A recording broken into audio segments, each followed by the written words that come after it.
ನಮಸ್ಕಾರ ರೈತ ಮಿತ್ರರೇ, ನಾನು ನಿಮ್ಮ ಅಶೋಕ್. ನೀವು ನೋಡ್ತಾ ಇರುವಂಥದ್ದು Ashok agro studio YouTube channel. So ರೈತ ಮಿತ್ರರೇ, ಈ ಒಂದು ವಿಡಿಯೋದಲ್ಲಿ ನಿಮಗೆ ಕೆಲವೊಬ್ರು ಕಾಲ್ ಮಾಡ್ತಾರೆ, ಸೊ ಮೆಸೇಜ್ ಅಂತೂ ಮಾಡಿದ್ದಾರೆ. ಸೊ ನಮ್ಮ ಒಂದು ಹಸುಗಳು ಮತ್ತು ಕರುಗಳು, ಮುಖ್ಯವಾಗಿ ಕರುಗಳು, ಸೊ ನಾವೆಷ್ಟೇ ಗುಡ್ ಕ್ವಾಲಿಟಿ ಫುಡ್ ಕೊಟ್ಟರು ಸಹ ಅದರ ಬಾಡಿ ಡೆವಲಪ್ಮೆಂಟ್ ಆಗ್ತಾ ಇಲ್ಲ. ಅದು ತೀರಾ ಅಂದರೆ ಡೇ ಬೈ ಡೇ, ದಿನದಿಂದ ದಿನಕ್ಕೆ ಅದರ ದೇಹದ ಬೆಳವಣಿಗೆ ಕುಂಠಿತವಾಗ್ತಾ ಇದೆ ಅಂತ ಕಾಲ್ ಮಾಡಿದರು ಮತ್ತು ಕೆಲವರು ಮೆಸೇಜು ಮಾಡಿದರು.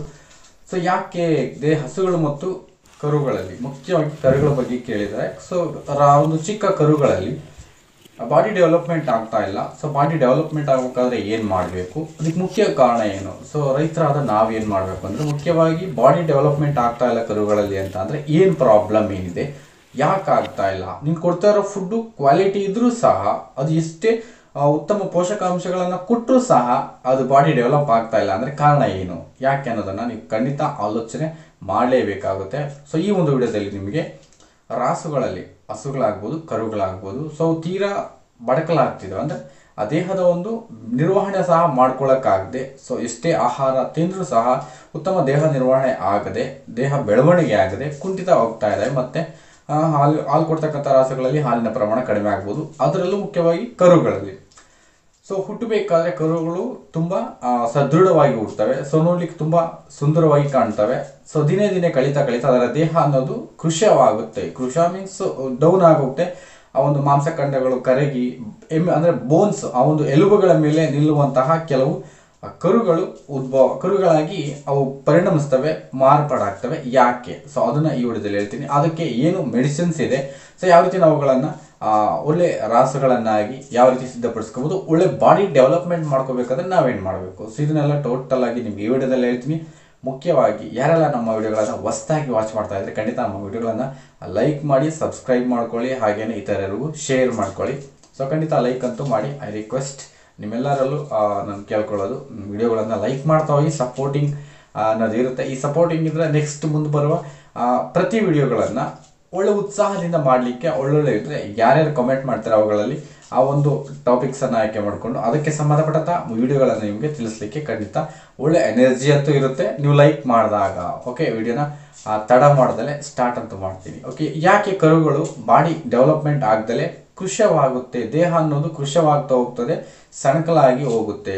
ಮುಖ್ಯವಾಗಿ ಗಮನಿಸಬೇಕಂತ ನಾವು ಕಳೆದ ಲಾಸ್ಟ್ ವಿಡಿಯೋಗಳಲ್ಲೂ ಸಹ ಅದರ ಬಗ್ಗೆ ಹೇಳಿದ್ದೀನಿ. ಕಾಫ್ ಡೆವಲಪ್ಮೆಂಟ್ ಅಂದರೆ ಕರುಗಳನ್ನು ಯಾವ ರೀತಿ ನಾವು ಗ್ರೋತ್ ಮಾಡ್ಕೋಬೇಕು, ಡೆವಲಪ್ ಮಾಡ್ಕೋಬೇಕು ಅನ್ನೋದನ್ನ ನೀವು ಸ್ಟಾರ್ಟಿಂಗ್ ಹುಟ್ಟಿದ ದಿನದಿಂದ ನೀವೇನೆಲ್ಲ ಮಾಡಬೇಕು ಅನ್ನೋದನ್ನು ಖಂಡಿತ ಆ ಒಂದು ಇಂದಿನ ವಿಡಿಯೋಗಳು ಹೇಳಿದ್ದೀನಿ. ಬಟ್ ಈ ವಿಡಿಯೋದಲ್ಲಿ ಸ್ಪೆಷಲ್ ಆಗಿ ಕರುಗಳ ಒಂದು ಬಾಡಿ ಡೆವಲಪ್ಮೆಂಟನ್ನು ಯಾವ ರೀತಿ ಮಾಡ್ಕೋಬೇಕು ಅನ್ನೋದ್ರ ಬಗ್ಗೆನೇ ವಿಡಿಯೋವನ್ನು ಮಾಡ್ತಾ ಹೋಗ್ತೀನಿ. ಸೊ ಕರು ಹಾಕಿದ ತಕ್ಷಣ, ಹಸುಗಳು ಕರುವಿಗೆ ಜನ್ಮ ಕೊಟ್ಟ ತಕ್ಷಣ ಅವುಗಳ ಮೇಂಟೆನೆನ್ಸ್ ಏನು ಅನ್ನೋದನ್ನ ಹೇಳಿದ್ದೀನಿ. ಸೊ ಕರು ಹಾಕಿದೆ, ಅದರಲ್ಲಿರುವಂತಹ ಜೆಲ್ ಏನಿರುತ್ತೆ, ಮೂಗಲ್ಲಾಗ್ಬೋದು, ಕಾಲುಗಳು ಮತ್ತೆ ಆ ಒಂದು ಮೂಗು ಎಲ್ಲವನ್ನ ಮತ್ತೆ ಆ ಒಕ್ಕಳು ಭಾಗ ನೀಟಾಗಿ ಸ್ವಚ್ಛಗೊಳಿಸಬೇಕು. ಮತ್ತೆ ಅದು ಯಾವುದೇ ರೀತಿ ಗಾಯಗಳಾಗದಂತೆ, ಸೊ ಅದಕ್ಕೆ ಯಾವುದೇ ರೀತಿ ಸೂಕ್ಷ್ಮಾಣುಜೀವಿಗಳು ಸೇರಿಕೊಳ್ಳದಲೆ ಸೊ ಅವುಗಳನ್ನ ಸ್ವಚ್ಛಗೊಳಿಸಿ ಕರುಗಳ ಫಸ್ಟ್ ಕೆಲಸ ಮಾಡ್ತಕ್ಕಂಥದ್ದು. ಸೊ ಇದಾದ ನಂತರ ನಿಮಗೆ ಕರುಗಳು ಹಾಲು ಕುಡಿಯುತ್ತೆ ತುಂಬ ಚೆನ್ನಾಗಿ. ಎಷ್ಟು ಪ್ರಮಾಣದಲ್ಲಿ ಹಾಲು ಕೊಡಬೇಕು ಹೇಳಿದ್ದೀವಿ, ಸೊ ಅದನ್ನು ನೀವು ಕೊಡ್ತಾ ಬನ್ನಿ, ಅದು ಆಟೋಮೆಟಿಕ್ ಬರುತ್ತೆ. ಒಂದು 10 ದಿನ ಆದ ಮೇಲೆ ಸೊ ಕರುಗಳಿಗೆ ಏನಾಗುತ್ತೆ ಅಂತ ಅಂದರೆ ವಾಮಿಂಗ್ ಪ್ರಾಬ್ಲಮ್ಸು, ಜಂತುಹುಳಗಳ ಸಮಸ್ಯೆ ಅನ್ನೋದು ಮುಖ್ಯವಾಗಿ ಫಸ್ಟ್ ಸ್ಟಾರ್ಟ್ ಆಗೋದೇ ಅಲ್ಲಿ. ನೀವು ಕರು ಹಾಕಿದ 15 ದಿನಗಳ ನಂತರ ಮುಖ್ಯವಾಗಿ ಕರುಗಳಲ್ಲಿ ಕಾಡುವ ಮುಖ್ಯ ಸಮಸ್ಯೆ ಜಂತುಹುಳುಗಳ ಸಮಸ್ಯೆ. ಇದನ್ನು ನೀವು ಕಂಟ್ರೋಲ್ ಮಾಡ್ಕೊಂಡ್ರೆ ಬಾಡಿ ಡೆವಲಪ್ಮೆಂಟಲ್ಲಿ ಯಾವುದೇ ತೊಂದರೆ ಇಲ್ಲದೆ, ಸೊ ನೀವೇನು ಆಹಾರವನ್ನು ಕೊಡ್ತೀರಾ ಆ ಆಹಾರಕ್ಕೆ ತಕ್ಕಟ್ಟಾಗಿ ಒಂದು ಗುಡ್ ಡೆವಲಪ್ಮೆಂಟ್, ಗುಡ್ ರಿಸಲ್ಟು ರಿಟರ್ನಲ್ಲಿ ನೀವು ನೋಡ್ಬೋದು. ಸೊ ಅದನ್ನು ಖಂಡಿತ ನೋಡ್ಬೋದು. ಹಾಗಾದರೆ ಯಾವಾಗ ಈ ಒಂದು ಜಂತುನಾಶಕವನ್ನು ಕೊಡಬೇಕು, ಇಷ್ಟೆಷ್ಟು ಕೊಡಬೇಕು, ಎಲ್ಲೇ ತನಕ ಕೊಡಬೇಕು, ಸೊ ಅದನ್ನ ಹೇಳ್ತೀವಿ ಮುಖ್ಯವಾಗಿ. ಸೊ ಈಗ ಕರು ಹಾಕಿದ 15 ದಿನಕ್ಕೆ ನೀವು ಜಂತುಹುಳು ನಾಶಕವನ್ನು ಅಥವಾ ಜಂತುಹುಳುಗಳ ನಾಶಕವನ್ನು ನೀವು ಖಂಡಿತ ಕೊಡ್ಬೋದು. ಟ್ಯಾಬ್ಲೆಟ್ಗಳನ್ನು ಕೊಡಬಹುದು. ಸೊ ಒಂದು ಟ್ಯಾಬ್ಲೆಟು ಅದರ ಬಾಡಿ ವೇಟಿಗೆ ಆಧಾರವಾಗಿ ಸೊ ನಾವು ಟ್ಯಾಬ್ಲೆಟ್ಗಳನ್ನು ಕೊಡಬೇಕಾಗುತ್ತೆ ಜಂತುನಾಶಕವನ್ನು. ಈಗ 15 ದಿನಕ್ಕೆ ಕರು ಹಾಕಿದೆ, ಆವಾಗ ನೀವು ಜಂತುನಾಶಕವನ್ನು ಕೊಟ್ಟು ನೆಕ್ಸ್ಟ್ ಒಂದು 15 ದಿವಸಕ್ಕೆ, ಈಗ ಫಸ್ಟು ಡೋಸೇಜ್ ಬಂದು 15 ದಿವಸಕ್ಕೆ, ಹುಟ್ಟಿದ 15 ದಿವಸಕ್ಕೆ, ನೆಕ್ಸ್ಟ್ ಡೋಸೇಜ್ ಬಂದುಬಿಟ್ಟು ನೆಕ್ಸ್ಟ್ 15 ದಿವಸ, ಅಂದರೆ ಅಲ್ಲಿ ಕರುವಿನ ವಯಸ್ಸು 30 ದಿವಸ ಆಗಿರುತ್ತೆ. ಸೊ ಅಂದರೆ 30 ಡೇಸ್, ಒಂದು ತಿಂಗಳಲ್ಲಿ 2 ಡೋಸೇಜ್ ಕಂಪ್ಲೀಟ್ ಮಾಡುತ್ತೆ. ಸೊ ಇಷ್ಟು ಕಂಪ್ಲೀಟ್ ಮಾಡಿದ್ರೆ ಜಂತುನಾಶಕ ಕಂಪ್ಲೀಟ್ ಆಗಿ ನಾಶವಾಗುತ್ತಾ, ಅದರ ಪ್ರಾಬ್ಲಮ್ ಸಾಲ್ವ್ ಆಗುತ್ತಾ? ಖಂಡಿತ ಸಾಲ್ವ್ ಆಗೋದಿಲ್ಲ. ಸೊ 2 ಡೋಸೇಜ್ 2 ಸಲ ನೀವು ಡಿವಾರ್ಮಿಂಗ್ ಮಾಡಿದ ತಕ್ಷಣ ಆ ಜಂತುನಾಶಕ ಅನ್ನೋದು ಕ್ಲಿಯರ್ ಆಗಲ್ಲ, ಜಂತುಹುಳುಗಳು ಕ್ಲಿಯರ್ ಆಗಲ್ಲ. ಹಾಗಾದ್ರೆ ನೆಕ್ಸ್ಟ್ ಇನ್ನು ಎಲ್ಲಿ ತನಕ ಮಾಡಬೇಕು ಅಂತ ಅಂದರೆ, ಈಗ ಆಲ್ರೆಡಿ ಸೆಕೆಂಡ್ ಡೋಸು 30 ದಿನಕ್ಕಾಗಿದೆ. ನೆಕ್ಸ್ಟ್ 60ನೇ ದಿನಕ್ಕೆ ಅಂದರೆ ನೆಕ್ಸ್ಟ್ 30 ದಿವಸಕ್ಕೆ ಮತ್ತೊಂದು ಡೋಸೇಜ್ ಕೊಡಬೇಕು.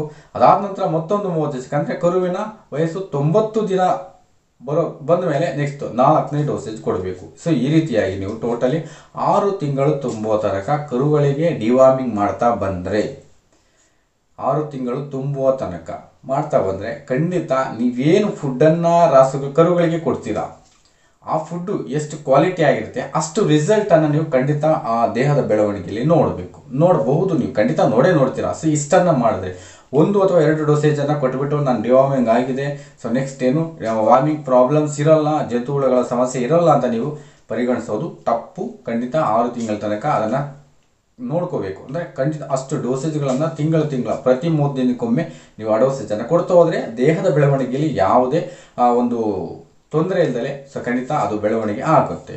ಸೊ ಹಾಗಾದರೆ ಇದು ಅಡಿಷ್ನಲ್ ಆಗಿ ನೀವೇನು ಫುಡ್ಡನ್ನು ಕೊಡ್ಬೋದು. ಮುಖ್ಯವಾಗಿ ಈ ಒಂದು ಡಿವಾರ್ಮಿಂಗ್ಗೆ ನಾನು ಯಾವ ಟ್ಯಾಬ್ಲೆಟ್ ಅಂತ ನಿಮ್ಗೆ ಹೇಳಿಲ್ಲ.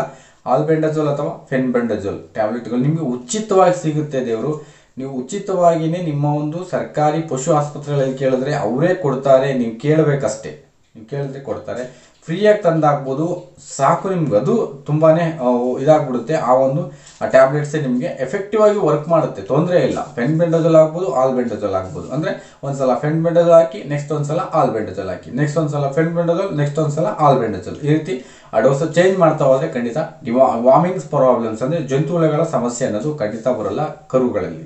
ಓಕೆ, ನಾವು ಚಿಕ್ಕ ಕರುಗಳಲ್ಲಿ ನಾವು ಹಾಲಿಗೆ ಹೊರತಾಗಿ ಇತರ ಏನು ಆಹಾರವನ್ನು ಕೊಡ್ಬೋದು. ಸೊ ದ್ವಿದಳ ಧಾನ್ಯಗಳ ಒಟ್ಟನ್ನು ಒಂದು 250 ಗ್ರಾಮ್ನಷ್ಟು ದ್ವಿದಳ ಧಾನ್ಯಗಳದ್ದು, ಸೊ ಹಾಗೆಯೇ ಒಂದು 100 ಗ್ರಾಮ್ನಷ್ಟು ಬೆಲ್ಲವನ್ನು, 1-2 ಕೋಳಿ ಮೊಟ್ಟೆಯನ್ನು ತೆಗೆದುಕೊಂಡ್ಬಿಟ್ಟು ಎಲ್ಲ ನೀಟಾಗಿ ದ್ವಿದಳ ಧಾನ್ಯ ಹೊಟ್ಟಿಗೆ ಬೆಲ್ಲವನ್ನು ಸೇರಿಸ್ಬಿಟ್ಟು ಪುಡಿ ಮಾಡಿ ಬೆಲ್ಲ ಸೇರಿಸಿ ಆ ಒಂದು ಪೌಡರ್ ಫಾರ್ಮೇಷನ್ಸ್ಗೆ ಮೊಟ್ಟೆಯನ್ನು ಹಾಕಿ ನೀವು ಉಂಡೆ ಮಾಡಿ ಚಿಕ್ಕ ಕರುಗಳಿಗೆ ಕೊಡ್ತಾ ಬಂದಿತ್ತಾದರೆ ಸೊ ಇದರಲ್ಲಿ ಉತ್ತಮ ಪೋಷಕಾಂಶಗಳು ಇದ್ದು, ಸೊ ಅವುಗಳು ಪ್ರೋಟೀನ್ಗಳು ಹೆಚ್ಚಾಗಿ, ಅಂದರೆ ಪ್ರೋಟೀನ್ಸ್ ಹೆಚ್ಚಾದಾಗ ಬಾಡಿ ಡೆವಲಪ್ಮೆಂಟು ತುಂಬ ಚೆನ್ನಾಗಿ ಫಾಸ್ಟಾಗಿ ನಡೆಯುತ್ತೆ. ಸೊ ಆ ರೀತಿ ಮಾಡ್ಕೋಬೋದು. ಅದಾದ ನಂತರ ನಿಮಗೆ ಕಂಪನಿಯಲ್ಲಿ ಸಿಗುವಂತಹ ಕಾಫ್ ಸ್ಟಾರ್ಟರ್ಸ್ ಇದೆ.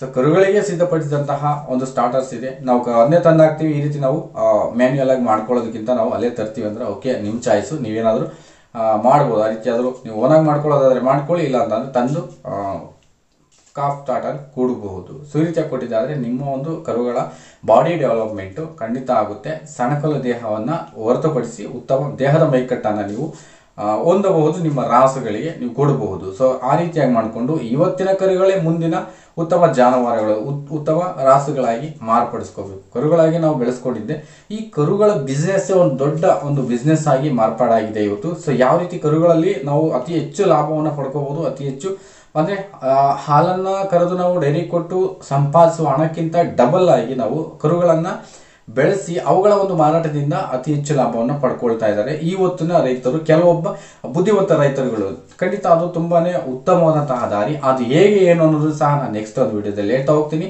ಸೊ ಮುಖ್ಯವಾಗಿ ಈ ಒಂದು ವಿಡಿಯೋದಲ್ಲಿ ಸೊ ಇಷ್ಟು ಮಾಹಿತಿಯನ್ನು ನಾನು ಕೊಡಲಿಕ್ಕೆ ಇಷ್ಟಪಡ್ತಾ ಇದ್ದೀನಿ.